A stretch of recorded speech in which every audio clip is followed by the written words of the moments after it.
If I could summarize self-help videos on YouTube and the effect that they have on us, I would say it in 3 simple words. Delusion, narcissism, and self-importance. That is what YouTube's self-help video genre has become. And today, I want to address how we're supposed to get out of this and how we're supposed to actually take these videos as advice to balance our lives in a way that is healthy and not something that is going to ruin our perception of others and ourselves. Hi, my name is Michael and welcome back to my channel. And the self-help video genre on YouTube has spun completely out of control. I enjoy watching self-help videos on YouTube because they provide motivation. The motivation to improve ourselves, the motivation to do work toward our passion, the motivation to go out and become more social.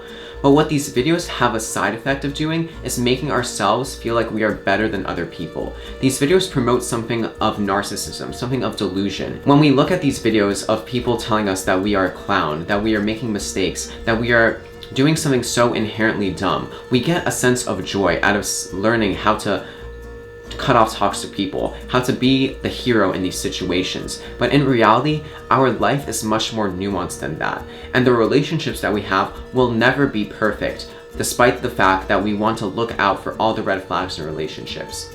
A quick rant, I've seen videos in the past like red flags about friendship, where they would literally say within the same 5-minute clip of a video that we should not be friends with somebody who has a negative mindset, who is unlucky. And in the same clip also say that we should stick around for our friends in our hardest times. So if someone is feeling in a negative mood, how are we supposed to reconcile that with those 2 tips? How are we supposed to develop a good friendship? All these videos about red flags, friendships, relationships, they don't add up. We can't live life to be a perfect human. We can't have perfect relationships. And although these videos create some sort of fantasy about living these perfect lives with perfect relationships and perfect friendships, it simply is not possible. It is the effort that we put into these relationships that is going to make them the best for ourselves and for other people.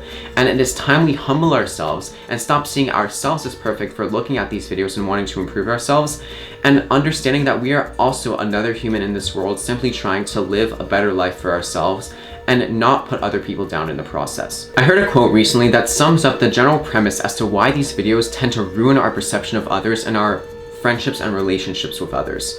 We are more hurt by our own expectations of other people than by their actions. Again, we are more hurt by our own expectations of other people than by their actions.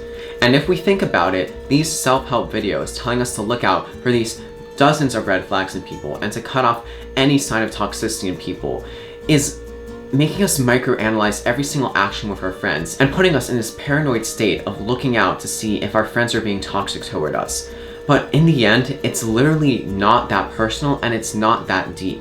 We set our expectations so high and these videos promote that high expectation. And what do you think is going to happen when we see the flawed, unique people that we have in our lives, the friendships that we created over such a long period of time? We're going to be disappointed by those people who are not meeting our expectations that we set through these terribly idealistic videos. So in the end, these self-help videos should be taken with a grain of salt. And it's important, if we watch these videos for motivation, to not look at all these videos as a Bible to follow, but something as some sort of minor advice to look out for. For example, red flags in friends or partners. If we're in the beginning stages of some sort of relationship, then yes, it is important to look out for major red flags in people. But in the end, it is the effort that both people put into that sort of relationship or friendship that is going to determine whether or not it is something that can last. I like to think of every friend as having one sort of major flaw, because inherently nobody's perfect, so everybody has to have at least some minor thing that we don't like about them in particular, or something that makes them unique. So one friend, for example, might always be late, and that's something you just can't change because, again, we can't change other people. But we just have to deal with the people that we have in our lives. And it's not a pessimistic view to see that people are inherently flawed. In all, it is important to understand that other people aren't perfect and we ourselves are not perfect. And it is a very dangerous mindset to believe that we are perfect, because if we believe that we ourselves are perfect, we can convince ourselves to do such terrible things if we think that we are unflawed and have no mistakes within our entire lives. That mindset is something that needs to shift, and that is something that is inherently promoted by these self-help videos that needs to be put down. So the real question that comes up is, how do we find the in-between? How do we not be a people pleaser, but how do we not be someone who cuts off anybody at the first sign of toxicity? The answer inherently lies in balance and looking at the nuances of relationships. And in the end, it's more complicated than a simple rule of red flags to look out for in any sort of friendship or relationship.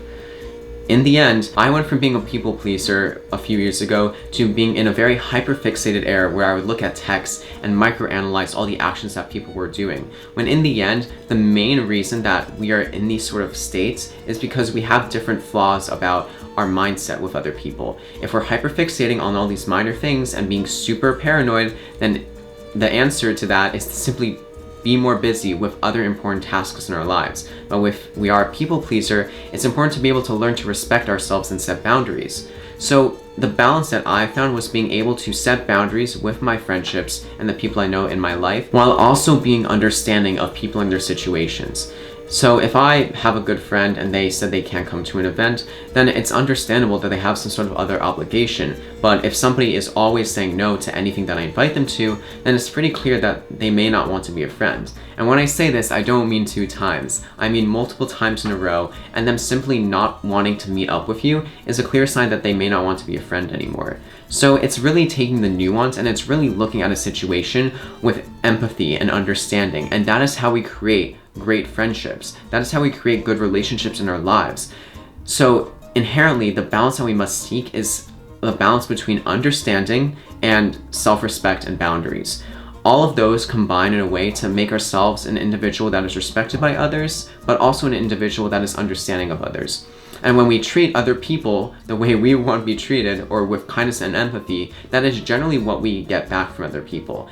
And if we look at other people with a negative mindset, then we tend to attract people with that same sort of toxic or negative mindset. And in the end, that creates an unhealthy or very paranoid, skeptical relationship. That is not something I hope anyone would endure. Also, a lot of the times when we deal with situations, it is not as personal as we think it is. If people do not want to hang out with us, then they're simply not going to make the effort to say yes to any sort of invitation or to reach out in general. But if there's a one-off event or two-off event where they can't make it, then it honestly might just be that they have busy lives going on and they have other obligations to attend to. So again, my analysis of this genre on YouTube is that it's been something completely changing our perspective of who we are meant to be and who we should become as a person. And again, being successful by being alone or working hard to do something by cutting off all the people in our lives is not a healthy thing to do. And we can have success while having a good social life, while maintaining great relationships with the people around us. And being vulnerable, empathetic, understanding, and kind to other people is the best way to live life. And it's the best way to ensure that we can maintain what we have in our lives and develop what we have in our lives, while also being able to do whatever we want in terms of following our passion, following our purpose, following our work that we want to do, and living the best life that we can live. That's it for today. Please like, subscribe, and comment what you want to see next, and I'll see you guys in the next video.